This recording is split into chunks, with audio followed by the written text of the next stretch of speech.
ಎಲ್ಲರಿಗೂ ನಮಸ್ಕಾರ. ನನ್ನ ಚಾನೆಲ್‌ಗೆ ನಿಮ್ಮೆಲ್ರಿಗೂ ಸ್ವಾಗತ. ಇವತ್ತು ತುಂಬ ಈಸಿ ಆಗಿರೋವಂಥದ್ದು ಮತ್ತು ಸ್ವಲ್ಪ ಡಿಫ್ರೆಂಟ್ ಆಗಿರುವಂಥ ಚಿಕನ್ ರೆಸಿಪಿ. ಈಗ ಇದನ್ನು ಹೇಗೆ ಮಾಡೋದು ನೋಡೋಣ. ಮೊದಲು ಮಿಕ್ಸಿ ಜಾರಿಗೆ ನಾನು 4 ಸ್ಪೂನು ಧನಿಯಾನ ಹಾಕ್ಕೋತಾ ಇದ್ದೀನಿ. ಮತ್ತು ಜೀರಿಗೆ 2 ಸ್ಪೂನು, ಪೆಪ್ಪರು 2 ಸ್ಪೂನು, ಏಲಕ್ಕಿ 3 ಮತ್ತು ಲವಂಗ ಒಂದು 10 ಇದೆ, ಮತ್ತು ಸ್ವಲ್ಪ ಚಕ್ಕೆ. ಈಗ ಇದಿಷ್ಟನ್ನು ಪೌಡರ್ ಮಾಡ್ಕೋಬೇಕು. ನೋಡಿ ಹೀಗೆ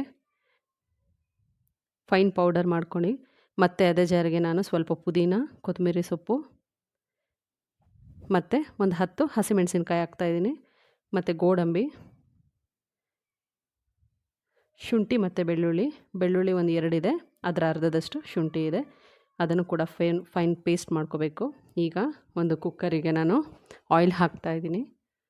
ಸೊ ಇದನ್ನು ಕುಕ್ಕರಲ್ಲೇ ಮಾಡ್ಕೊಳ್ಳೋದು, ಓಪನ್ ಪ್ಯಾನಲ್ಲಿ ಮಾಡ್ತಿಲ್ಲ, ಬೇಗ ಆಗುತ್ತೆ. ಮತ್ತು ಒಂದು ಈರುಳ್ಳಿನ ಒಗ್ಗರಣೆಗೆ ಹಾಕ್ತಾಯಿದ್ದೀನಿ. ಈಗ 2 ಸಣ್ಣದಾಗಿ ಕಟ್ ಮಾಡಿರೋ ಟೊಮ್ಯಾಟೊ. ಇದಿಷ್ಟನ್ನು ಚೆನ್ನಾಗಿ ಫ್ರೈ ಮಾಡ್ಕೋಬೇಕು. ಈಗ ರುಬ್ಬಿರೋ ಹಸಿ ಪೇಸ್ಟನ್ನು ಹಾಕ್ಕೋತಾ ಇದ್ದೀನಿ. ಇದನ್ನು ಕೂಡ ಎಣ್ಣೆಯಲ್ಲಿ ಚೆನ್ನಾಗಿ ಫ್ರೈ ಮಾಡ್ಕೋಬೇಕು. ಹಸಿ ವಾಸನೆ ನೀಟಾಗಿ ಹೋಗಬೇಕು. ಈಗ ಇದಕ್ಕೆ ಅರ್ಧ ಸ್ಪೂನಷ್ಟು ಅರಿಶಿನ ಹಾಕ್ತಾಯಿದ್ದೀನಿ. ಮತ್ತು ಚಿಲ್ಲಿ ಪೌಡರ್ ಕಡಿಮೆ ಹಾಕ್ತಾಯಿದ್ದೀನಿ. ನೋಡಿ, ಒಂದು ಅರ್ಧ ಸ್ಪೂನಷ್ಟಿದೆ ಅಷ್ಟೇ.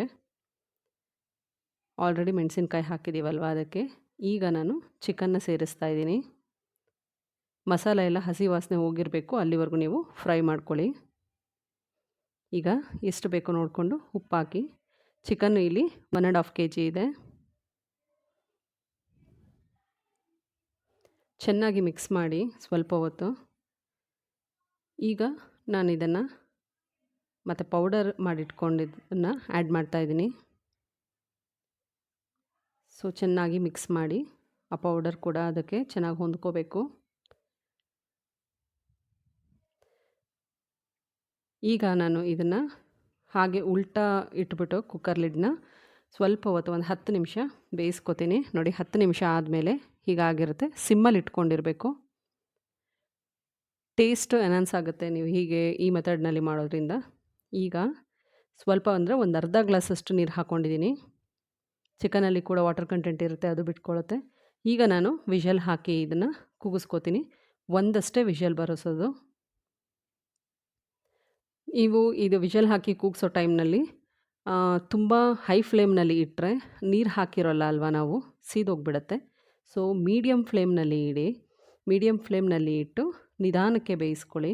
ಒಂದು ವಿಷಲ್ಗೆ ನೋಡಿ ಚೆನ್ನಾಗಿ ಚಿಕನ್ ಕುಕ್ ಆಗಿದೆ. ನೋಡಿ, ನೀರು ಕೂಡ ಬಿಟ್ಟಿದೆ. ಸೊ ಇಷ್ಟು ಸಾಕು ಅನಿಸುತ್ತೆ. ಸೊ ಇದು ಗ್ರೇವಿ ಟೈಪ್ ಇದೆ. ಚಿಕನ್ ಕೂಡ ಚೆನ್ನಾಗಿ ಬೆಂದಿದೆ. ಈಗ ಇದು ರೆಡಿ ಟು ಸರ್ವ್. ಕೊತ್ತಂಬರಿ ಸೊಪ್ಪು ಬೇಕಿದ್ದರೆ ಹಾಕ್ಕೋಬೋದು. ಆ್ಯಕ್ಚುಲಿ ನೆಸಿಟಿ ಇಲ್ಲ, ಯಾಕಂದರೆ ಇದು ಸ್ವಲ್ಪ ಬೇರೆ ರೀತಿ ಮಾಡ್ಕೊಂಡಿರೋದಲ್ವ, ಅದಕ್ಕೆ ಎಲ್ಲದಕ್ಕೂ ಒಂದೇ ಫ್ಲೇವರ್ ಥರ ಅನಿಸುತ್ತೆ ಚಿಕನ್ ತಿನ್ನೋವಾಗ. ಸೊ ನನ್ನ ಚಾನಲ್ ಇಷ್ಟ ಆದರೆ ಪ್ಲೀಸ್ ನನ್ನ ಚಾನಲ್ನ ಲೈಕ್ ಮಾಡಿ, ಶೇರ್ ಮಾಡಿ, ಸಬ್ಸ್ಕ್ರೈಬ್ ಮಾಡಿ. Thanks for watching my channel. Thank you.